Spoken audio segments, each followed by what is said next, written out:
এবং তারা যদি প্রস্রাব ধরে রাখে, যদি দেরি করে প্রস্রাব করতে, তাহলে কি হয়, ওই ব্যাকটেরিয়াগুলো তো মাল্টিপ্লাই করতে থাকে, সেখানে মাল্টিপ্লাই করে করে ওগুলো এই প্রস্রাবে ইনফেকশন করে দিবে। সেই জন্য প্রস্রাবের কখনো চাপ হলে কখনো সেটা ডিলে করতে নেই, যে কোনো সুযোগে সেটা প্রস্রাব করে নিতে হবে। আর যাদের মানে বারবার ইউরিন ইনফেকশন হচ্ছে, তাদের পানির প্রচুর পরিমাণে পানি খেতে, প্রচুর বলতে ঘন্টায় ঘন্টায় অন্তপক্ষে 1 গ্লাস করে পানি খেতে হবে। আর যখনই প্রস্রাবের চাপ হবে তখনই তাদের প্রস্রাব করে নিতে হবে।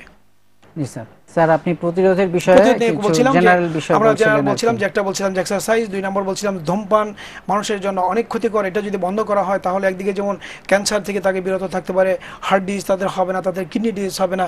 কাজেই এটা টাকা দিয়ে কিনে খেতে হয় পয়জন, সেজন্য আমাদের যদি না খাই তাহলে আমাদের টাকা বেঁচে যাবে, আবার আমরা এই পয়জন থেকে, স্লো পয়জনিং থেকে আমরা বেঁচে যাব। কাজেই এটা মনে হয় ওয়েস্টার্ন কান্ট্রিতে এখন একটা আন্দোলন চলছে, সেখানে দেখবেন প্লেনে যাবেন ধূমপান নিষেধ, সেখানে কোনো বড় বিল্ডিংয়ে যান ধূমপান নিষেধ, মার্কেটে যান সেখানে ধূমপান নিষেধ। অর্থাৎ তারা কি এটাকে ঘৃণার পর্যায়ে নিয়ে গিয়েছে, এবং আমাদের সবার মনে এই ধূমপানকে এখন ঘৃণার পর্যায়ে নিয়ে আসা উচিত। এবং তাতে মনে করি যে আমরা অনেক রোগ থেকে নিস্তার পাবো। সেই সাথে আমরা বলবো যে আমরা যে খাদ্যাভ্যাস আমাদের যেটা আছে, খাদ্যের মধ্যে যে ঈদ হয়ে গেল, ঈদের পরে কোরবানি হয়েছে, সেখানে অনেক মাংস, বিশেষ করে গরু, খাসি, এগুলোর চর্বিযুক্ত মাংস বেশি খাচ্ছেন। এই চর্বিযুক্ত বেশি মাংস যদি খাওয়া হয় তাহলে সেগুলো কিন্তু হার্টের জন্য যেমন ক্ষতি করবে, কিডনির জন্য ক্ষতি করবে, ব্রেন স্ট্রোক করার জন্য সম্ভাবনা বাড়িয়ে দিবে। কাজে চর্বিযুক্ত খাবার সেগুলো কম করে খেতে হবে।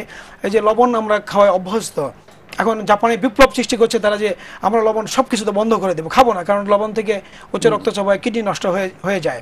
লবণ বলতে আমরা টেবিল সল্ট যেটাকে বলি, মানে খাবারের সাথে অতিরিক্ত লবণ নেওয়া খাচ্ছি, সে লবণগুলো আমরা খাবো না। কাজে এগুলোর পরে আমরা যদি আমাদের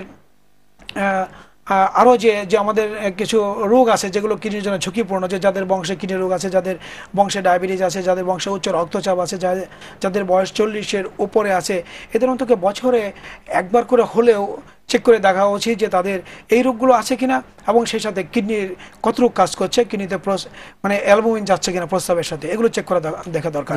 ধন্যবাদ আপনাকে, অসংখ্য ধন্যবাদ।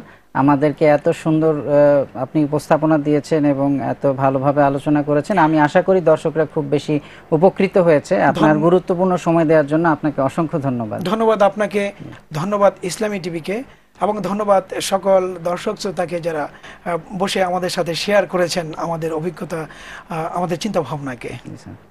সেই দর্শক মণ্ডলী, আশা করি আপনারা উপকৃত হয়েছেন। আপনাদের সাথে আমরা আরও সময় দিতে চাই, কিন্তু আমাদের সময়ের সীমাবদ্ধতা আছে, যে জন্য আমরা